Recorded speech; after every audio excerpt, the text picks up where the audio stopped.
Carolyn, we've got a very special guest and a very special visitor to the Isle of Man here in Amineh. How did this connection come about? A group of us from the Isle of Man went to sing in a concert in Berlin in November, and it was a concert for peace. There were 30 different nations performing in this concert, and we went along to sing Sir Carl Jenkins' The Armed Man. And Amineh was there at the concert. She recited her poem, and the poem had been set to music.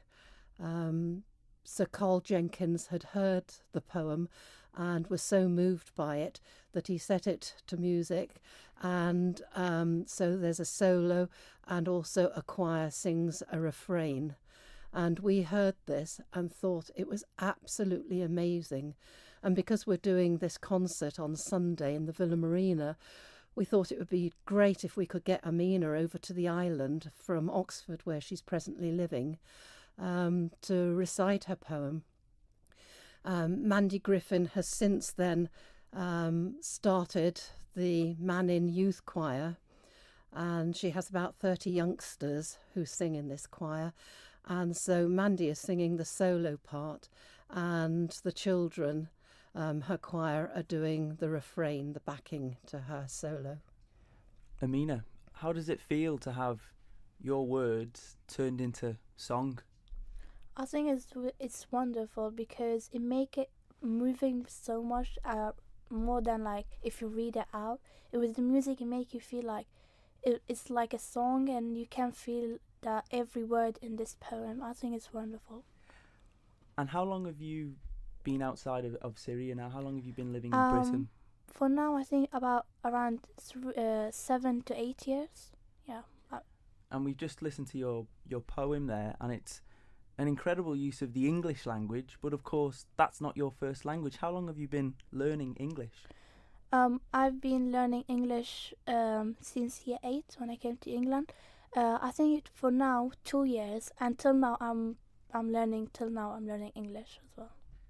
And of course, I imagine your first time on the Isle of Man. What does it feel like to be here? It's really nice, but it's really cold at the same time. Yeah, it is very cold. Carolyn, what's it like to have Amineh here? Oh, it's been wonderful. I met her for the first time this morning. We picked her and her father, who's accompanied her, from the hotel, and she's had a wonderful reception at QE2 school. She spoke to a year 8 group, recited her poem, and about her experiences of having to leave Syria at the age of 8 and having to go to Egypt. Her home was just outside Damascus. So she remembers a bomb falling and the walls all shaking, and the place was just getting too dangerous to live there. So her father decided that the family would leave Syria, and they went to Egypt, but didn't really settle there for very long. They didn't like it. And about 2 years ago, then they decided that they would make England their home, and so they're presently living in Oxford. Amineh, what's this 2-year or so journey been like for you from Syria to England? It's been difficult. It's very, very difficult of leaving something that you love and you're born there, and you come and live in different country and you can't return to it anymore. It's been like it's really hard age and like very sorrow. So, but we can't do anything about it. We have to live for it. So.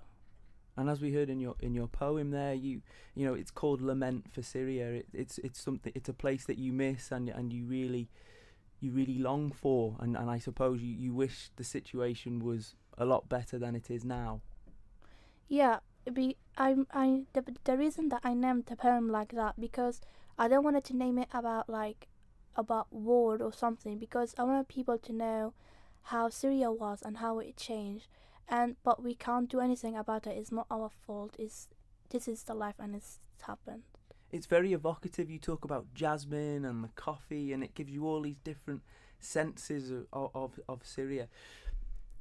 do you have any? Is there anyone in Syria you know and you keep in contact with, or have most of your friends left? Most of my friends, I don't know. Like most of our friends, we don't know nothing about them. But some of them we do contact with them, and but not always. Very very often. Because of their life has become hard, and so we not easy to contact with anyone there. And the reason that I add jasmine and trees and stuff like that, because each grandparents or every old woman or old man in their house, they have a jasmine tree, which is like, it's like a tradition. It's not traditional, but like they have it because the smell of it is like you can smell it from very far, and they water it every morning with cup of tea with the neighbors around and children playing outside. So all that I added. So for you, it's almost the flower of your home country. Yeah, it is. It's like the flower of the country. It's like it's the main. This flower. It's the main thing about the mascots. They always call it jasmine.